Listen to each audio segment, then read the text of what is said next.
Alright guys, so hindi natin pwedeng i-video sa loob syempre, kaya papatayin muna natin. And kukunin ko lang yung plaka ng PCX. See you later. Iyon, natapos. Ang bilis lang pala.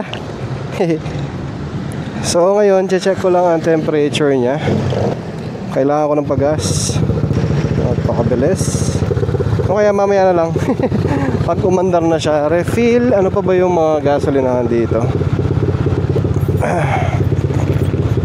Hindi ako komportable sa mga ibang gasolinahan. Maganda pag ano yung kilala mo na yung pangalan, kumbaga. Marami naman gasolinahan sa mga dinadaanan natin kanina pwede naman pala doon.